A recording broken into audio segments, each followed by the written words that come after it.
Les GG, c'est tous les jours en direct sur RMC et RMC Story. Les grandes gueules à la radio, à la télé. Aujourd'hui, dans les GG, nous sommes avec Étienne Yébi, qui est éducateur, Zora Habitant, cadre de la fonction publique, Maxime Liédo, étudiant en histoire. Des grandes gueules avec lesquelles vous pouvez reprendre la parole au moment du GG. Et vous, tout à l'heure, à midi moins le quart, au 32-16, on compte sur vous. C'est l'heure du grand oral. RMC, le grand oral des grandes gueules. Et nous accueillons François Ruffin. Député La France Insoumise, élu de la Somme. François Ruffin, réalisateur du film Je veux du soleil. Bonjour. Bonjour.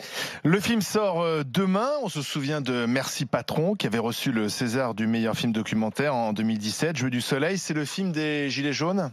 Pour moi, c'est pas un film sur le mouvement des Gilets jaunes, c'est même pas un film sur les Gilets jaunes, c'est un film sur des hommes et des femmes qui, à un moment, ont revêtu le gilet jaune. Et c'est des hommes et des femmes que moi, je croise depuis 20 ans dans mon coin. Simplement, depuis 20 ans, ces personnes me parlent de leur frigo trop vide, de leur difficulté à mettre leur enfant en centre de vacances et encore plus à partir avec eux, mais elles le font avec honte. Et le 17 novembre, moi, j'ai eu l'impression de vivre un moment historique. Il y a des gens qui peuvent être inspirés par le visage d'une femme ou par un paysage, et moi, je l'ai été par un moment. Ce moment où les plus invisibles deviennent hyper visible avec le gilet jaune fluorescent, où les gens qui vivent dans la honte en font une colère, où les muets deviennent bavards, et surtout ce moment où les gens qui sont le plus accablés, pour moi, sous la chape de plomb de la résignation, se mettent à être empreints d'une espérance. Et donc c'est ce moment-là dont on a voulu garder la trace. Alors justement, autant comprendre ces gens que vous allez rencontrer, voir qui ils sont, que vous avez rencontré, voir qui ils sont. Petit extrait justement avec une de ces femmes qui a dit finalement le mouvement des Gilets jaunes, ça m'a poussé à sortir de chez moi, à parler, à retrouver d'autres gens, et elle vous parlait contre le président de la République, bien sûr Emmanuel Macron, du fioul, de l'emprunt qu'elle contracte pour pouvoir simplement se chauffer, quoi.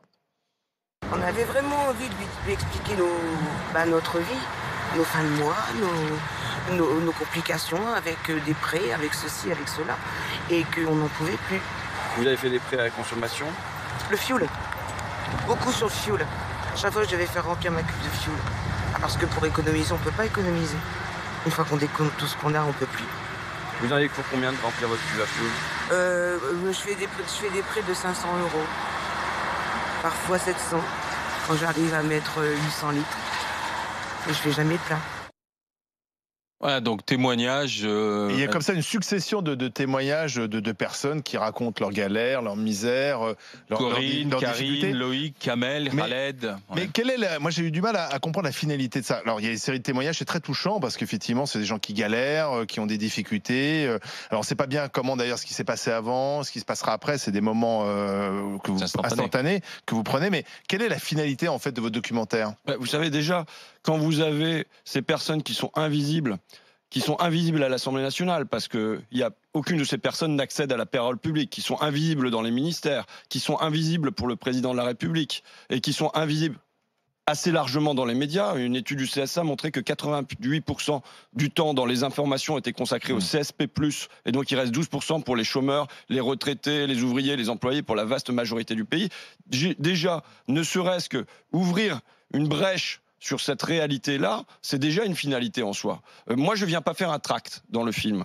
Si je veux faire un tract, j'en fais. Je viens pas faire un discours politique. Si je veux faire un discours politique, j'ai la tribune de l'Assemblée nationale. Je viens faire un film. Mais c'est un film politique. C'est un film politique, mais je pense qu'il est indirectement politique. Il est politique pourquoi ? Parce qu'on vient apporter de l'émotion, du rire, des larmes, de la colère. Et je pense que on peut mettre les gens en mouvement par l'émotion. Dans émotion, il y a motion, ça veut dire mouvement. Et je dis, on est tellement dans une langue, la langue du pouvoir, la langue de la com, est une langue monolithe, on parle de langue de bois, mais le bois, il y a quelque chose à quoi se heurter. Là, on a affaire à une langue qui est tellement insipide, c'est une langue de coton qui nous endort. Moi, quand je suis dans l'hémicycle, j'ai l'impression de prendre des somnifères et qui cherchent à m'abrutir par leur langue. Pourquoi ? Parce que le réel s'éloigne derrière au mieux des statistiques et en général des dossiers, des législations, des concepts vaseux. Et là, je pense que la seule infraction du réel dans cette langue-là vaut subversion. Mais je pense qu'on fait un film politique, donc du coup, de manière indirecte. On fait un film politique en montrant qui sont les gens qui se sont réveillés ce 17 novembre. Quelle est cette France qui est souterraine et qui là est apparue au grand jour ? Et en lui donnant, faisant pas seulement la tournée du rond-point ou des places publiques, on va chez eux. Je veux dire, une Cindy mère de famille Mmh. avec 3 enfants, femme d'un auto-entrepreneur, d'un artisan qui s'est retrouvé au RSI et qui galère. 13 minutes au milieu du film. Jamais vous verrez ça à la télévision. Bon, c'est pas vrai, parce qu'il y a des reportages qui montrent quasiment quotidiennement, effectivement, la galère des uns, Non, des non. autres. Jamais des vous retraités, aurez, etc. jamais vous aurez 13, excusez-moi, mais jamais vous n'aurez 13 minutes, non pas pour dire on galère, on a du mal à payer nos factures, mais pour vraiment reprendre le fil d'une existence, traversé par de l'amour aussi, traversé par des rires, sur comment j'étais gamine et comment je faisais mes courses au supermarché, pour venir retracer une existence. Et de la même manière, une personne handicapée qui s'exprime de manière dite compliquée pendant 4 minutes, parce qu'avec une élocution difficile, mais qu'un visage comme ça, on parvienne à le mettre en immense, tout comme au milieu du film, on dit les saints ou les rois, d'habitude, c'est la place des saints et des rois, d'être sur grand écran comme ça, et bien de venir donner la parole, là, par exemple, à Natacha, et de la mettre pendant 4 minutes au milieu du film, avec un visage comme celui-là, et qu'elle nous raconte comment c'est la misère pour elle, dans cette France, qui est la 6e puissance économique mondiale, je pense que ça vaut subversion. Étienne, Alors moi, Zora je- et Maxime. Je connais François depuis longtemps et je suis sûr de l'honnêteté de François Ruffin. Et moi, j'ai bien aimé le film. Je pense que c'est un film qu'il faut aller voir, ne serait-ce que pour se rendre compte de cette réalité que souvent on voit pas. Mais il y a quelque chose qui m'a... Moi, je ne t'ai pas suivi sur la question des Gilets jaunes depuis le début. Voilà. Et il y a quelque chose qui m'a choqué quand même, c'est le fait que les gens, quand ils parlent de leur malheur, et c'est un petit peu la façon dont tu as orienté aussi le film, et c'est très bien, ils parlent aussi alors, ils parlent de la laideur de certains lieux où ils vivent, et ça, tu en parles.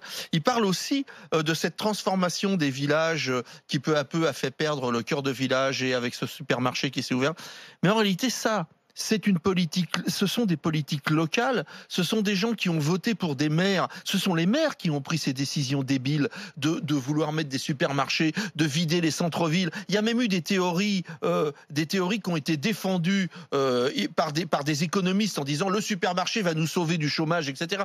Donc ça, ce sont des politiques locales. En quoi finalement ce film-là, alors il y a des tas de choses contre Macron, etc. Mais j'ai l'impression que finalement Macron, il est en train de prendre sur la gueule tout un ensemble de choses qui est un héritage, et notamment de politique locale. Pourquoi ils ont voté pour ces mecs-là ? de Ruffin. politique locale, régionale, nationale et européenne, tout s'imbriquant.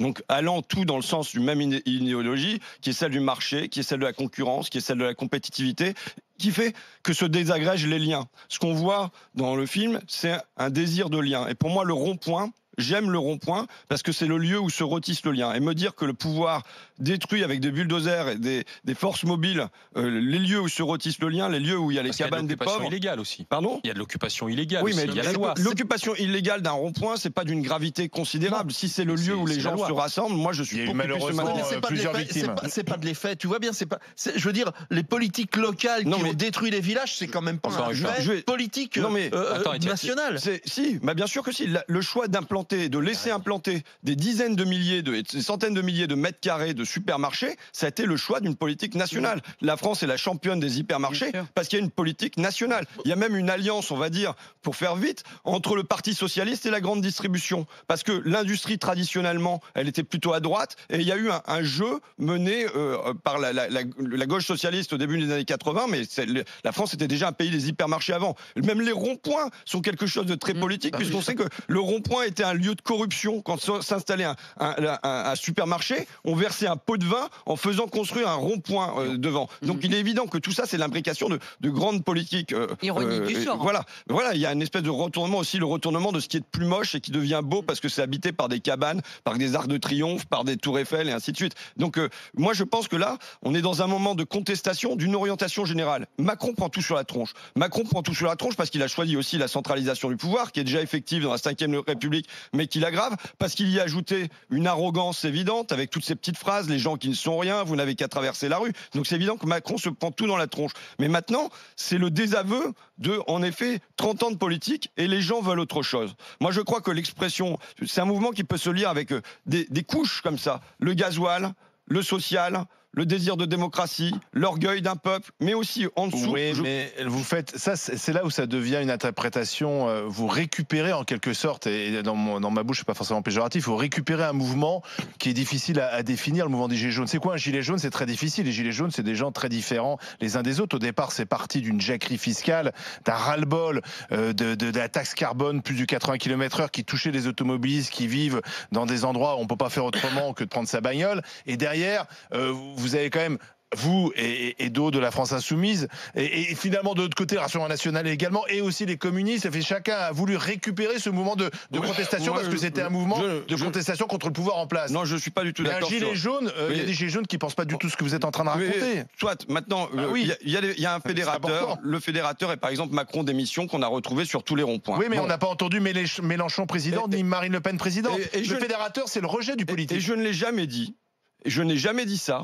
Jamais je ne suis allé sur un rond-point avec mon écharpe tricolore ou avec un symbole politique. Et je pense que ça a été un grand lieu. Pas vous, mais d'autres l'ont fait. Non, mais je vous le dis, moi, je parle de moi. Je pense que c'est. J'ai rencontré par exemple un gars qui se surnomme Tintin à Montpellier. Qu'est-ce qu'il m'a dit? Il m'a dit, écoute, le 17 novembre, j'ai trouvé ça extraordinaire. Je suis descendu de ma montagne, donc du descendre de l'Ardèche, parce que c'est ce moment où dans ma ville, il y avait les Arabes, il y avait les Gitans, il y avait les Français, il y avait les gens du Rassemblement national, il y avait les Insoumis, il y avait les communistes. Tout le monde était là ensemble, et c'est le premier moment dans ma vie où j'ai eu le sentiment que nous formions un peuple. Non mais, vous repeignez d'une façon en rose ce mouvement qui est aussi un mouvement où on a vu beaucoup de haine, on a vu des insultes racistes et antisémites. Dans votre reportage, vous mettez pas Finkielkraut qui se fait insulter, par exemple. Vous ne mettez pas non plus les quenelles, à la mode Dieudonné. Vous ne mettez pas également les ronds-points qui étaient aussi des endroits où on bloquait les gens. Si on n'avait pas un gilet jaune, on ne passait pas. Vous ne mettez pas tout ça. Donc il y a aussi, François Ruffin, un parti pris qu'on peut soulever quand même. Mais d'abord, moi, mon parti pris, je veux dire, le 17 novembre, mon parti pris est pris. D'abord parce que je vois les gens qui se mobilisent sur le social. Et quand si ça bouge sur le social, si vous n'êtes pas là à ce moment-là, si vous n'êtes pas là quand on vous parle des allocations handicapées, quand on vous parle du SMIC, quand on vous parle des petites retraites, quand on vous parle des emplois aidés. On vous dit qu'il y a trop d'impôts aussi. Oui, mais trop d'impôts. Les impôts qui payent ça. Hein. Mais il y en a un, il vous dit l'État me défonce mon salaire. Et là, c'est coupé en plus. Mais non, mais si vous n'allez pas plus loin. Non, mais je vais vous dire, je suis d'accord. Mais je suis d'accord. Pourquoi? Parce que depuis 30 ans, et ça c'est une politique européenne au moins, on a ce qu'on appelle un déplacement de l'impôt des bases mobiles vers les bases immobiles. Ça veut dire quoi? Ça veut dire que les bases mobiles, c'est le capital. On n'ose plus taxer, sinon il va fuir. Donc, on se permet pas de taxer les flux financiers. Le deuxième truc qui est un peu moins mobile, mais qui l'est toujours, c'est les grandes entreprises, dont on craint qu'elles partent. Donc, on les taxe moins. On est passé de 50% d'impôt sur les sociétés à aujourd'hui, au milieu des années 80, à 8%. Pour les grandes entreprises du CAC 40. Et en revanche, comme on ne peut plus taxer ça, qu'est-ce qu'on taxe? On taxe les TPE, PME, avec des impôts locaux et on taxe surtout vous, moi, on est taxé. Ça, pourquoi? C'est une revendication qui est ancienne, c'est pas. Non, mais ça s'aggrave. Je pense qu'on a affaire là. La révolte du 7 novembre, moi je l'ai très bien comprise, c'est une jacquerie fiscale. Pourquoi? Parce que l'impôt est aujourd'hui injuste. Parce que quand on supprime l'impôt de solidarité sur la fortune, il était là depuis 30 ans. Et c'est le 6. Vous dites, alors, vous êtes contradictoire, vous dites, c'est le produit de 30 ans, et depuis 30 ans, il y avait l'ISF. Donc l'ISF n'améliorait pas la vie des gens. D'accord, alors très bien. Mais non, parce que c'est la démonstration. Parce que ça continue. Je dis pas que c'est le supprimer, ça améliorera la vie des gens. Plus, hein, mais... Pourquoi? Parce que supprimer l'impôt de solidarité à fortune, c'est continuer un mouvement qui va dans la même direction. Non. Mais vous n'êtes pas d'accord, mais vous laissez-moi parler. C'est continuer un mouvement qui va dans la même direction, qui fait que, par exemple, les héritages sont de moins en moins taxés, même les gros héritages ne le sont plus, qui fait que l'impôt sur les sociétés, on est passé, je le redis, de 50% à des taux affichés qui sont bien moindres que ça. Pourquoi? Parce que les bases mobiles, on n'ose plus les taxer. Sinon, les riches vont partir, sinon les grandes entreprises vont partir. Donc la suppression de l'impôt sur la solidarité sur la fortune. Et dans cette continuité-là, ce que réclament les gens, c'est un impôt juste. Et c'est pas, par exemple, quand on demande... Oui, c'est l'impôt que payent les autres et pas soi-même. C'est oui, mais attendez, un impôt juste, c'est un impôt qui fait que les gros payent gros et que les petits payent petits. Mais c'est déjà le cas. Non, c'est pas le cas du tout. On est le pays le plus redistributif. Ça, c'est un slogan. Mais ça, c'est un slogan. 50% des gens ne payent pas d'impôts. Eh ben très bien. Alors ça, c'est absolument faux. Pourquoi? Parce que vous allez dehors, vous achetez, et donc ça veut dire vous achetez n'importe quoi, un paquet de cigarettes, vous achetez un Nuts, vous achetez un Mars, vous achetez de la limonade, vous achetez n'importe quoi, vous payez la TVA. Ce qui veut dire qu'aujourd'hui, les pauvres payent beaucoup d'impôts. Les pauvres payent à peu près 2 fois plus d'impôts en TVA que la TVA des riches. Donc c'est faux de dire qu'aujourd'hui, dans ce pays, les gens ne payent pas d'impôts. Ce qu'il faut donc, c'est moins de TVA. Et moi, je suis tout à fait d'accord avec l'idée de TVA à 0% sur les produits de première nécessité, mais faire rebasculer ça vers de l'impôt progressif, impôt sur les sociétés, impôt de solidarité sur la fortune et l'impôt sur les revenus avec des tranches en haut qui ne soient peut-être pas qu'autant que le préconisait Roosevelt, le président américain, à 90%, mais enfin, on peut taxer un peu plus. Je veux du soleil, c'est le titre du film de François Ruffin. Il sort demain sur les écrans. Il est dans le grand oral des GG, le député de la Somme, député à France Insoumise. Question de Zora Habitant et de Maxime Yeddo dans un instant, en direct sur RMC, RMC Story. RMC jusqu'à midi. Les grandes gueules.